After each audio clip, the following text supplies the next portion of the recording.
Boom! What's going on, Investomaniacs? Your boy Knight Rider here, and today we're going to be talking about AMC. Tim Dog wants to know about AMC. Sorry, it's been 2 weeks since I answered, but I haven't been making a whole lot of videos.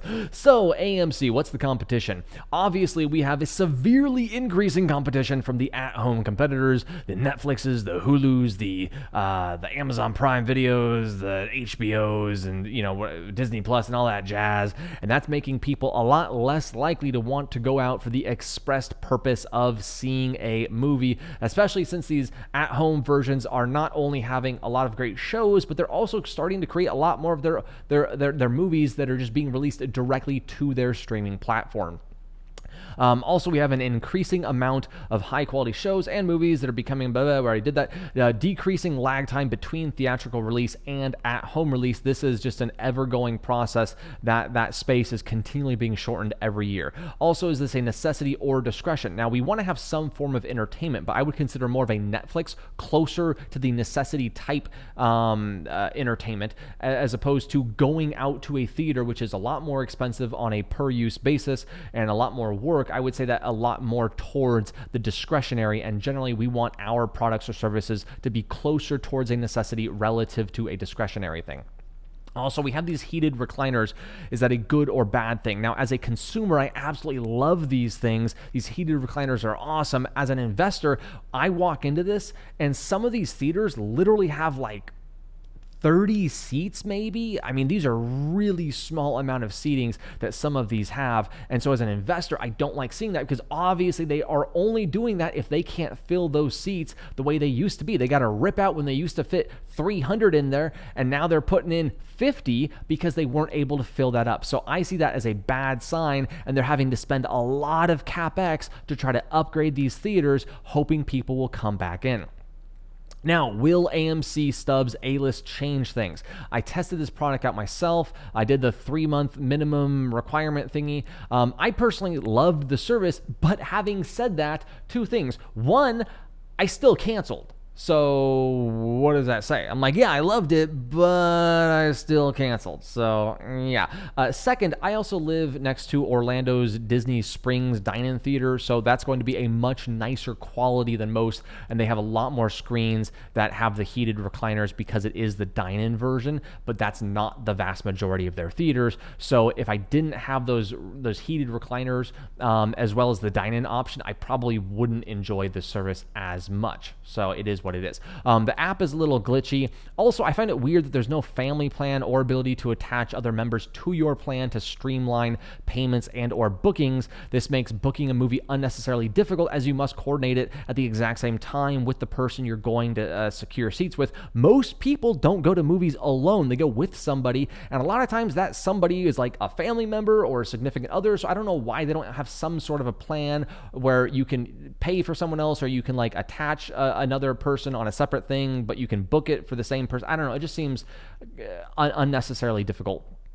Also, you can't cancel via the app or online. You have to send an email. I consider this a yellow flag. This is just a company making it intentionally difficult to cancel. Instead of just putting a little cancel button, no, you have to send in an email. Well, guess what? I did send in the email, and I never got a response. My account was never canceled. That's a red flag.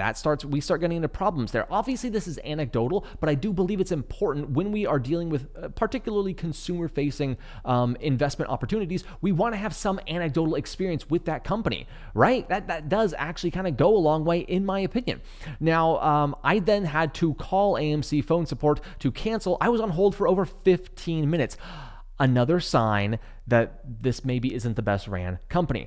I then had to take over like 10 minutes of the actual phone support person's time, because she had to put me on like hold a couple times, and I had a couple questions, and she had to like, verify who I was and all this jazz. So now I'm taking 10 minutes of her time. That's costing the company money, right? Because now they have to pay an actual human being to cancel my account instead of me just clicking a button. That doesn't make sense. Again, I find that to be poor management. It's costing them money for me to cancel instead of being free, and they're making things very difficult for their consumers, and I don't think that's a sign of a good company. Only after my account was canceled was I then informed I couldn't rejoin A-List for another 6 months. I never saw this information anywhere. I had to Google it to find it in the terms and conditions in the fine print that is here. Once canceled, an individual may not renew membership in the A-List membership for a period of 6 months. Now, if you don't advertise the 6-month rejoin restriction, generally that will not sway a person from canceling, even if they are alerted immediately before canceling. Me, it was immediately after I canceled, because the customer has already decided to cancel, and it was so much work to get to the cancellation point that the customer doesn't have time to think about it because they don't want to have to go through that process of cancellation again. Thus, it is illogical to enact the 6-month rejoin restriction. This, again, is poor management decision in my opinion. Instead, the 6-month rejoin restriction should be clearly advertised from the beginning to dissuade cancellation.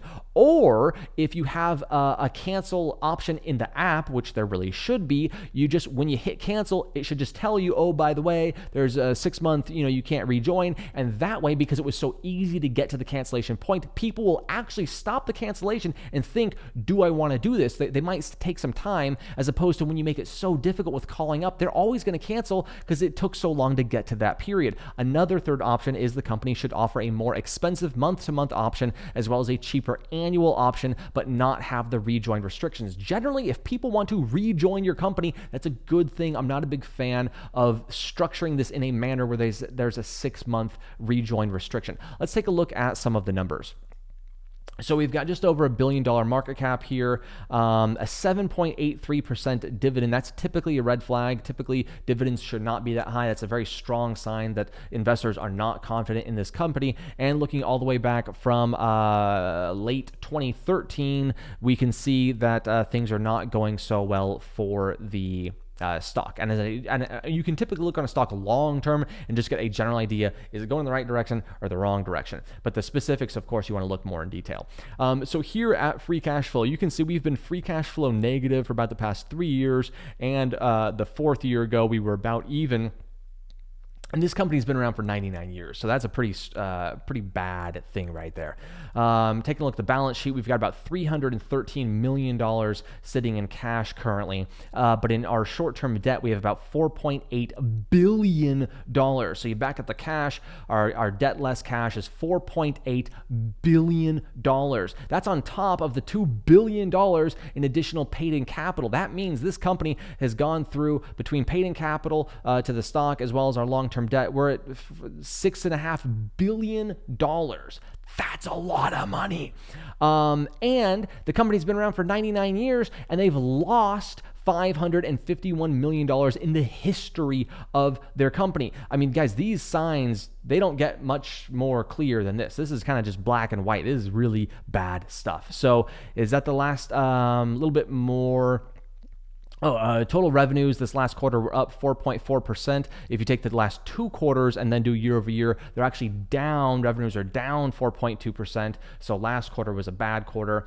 Our attendance is up worldwide 6.3% this most recent quarter. If you take the last 2 quarters, then on a year over year basis, we're down 3%. So attendance is actually down, and our average screens is down this most recent quarter just slightly, and down 0.5% over the past 2 quarters on a year-over-year basis. So our screens are shrinking. So again, we have pretty significant CapEx here, but that CapEx is all going to upgrading the existing theaters, and I don't necessarily think that's a long-term strategy to grow the company in any significant way. So I am not a fan of AMC. I would not recommend it. Hope you guys have a great day.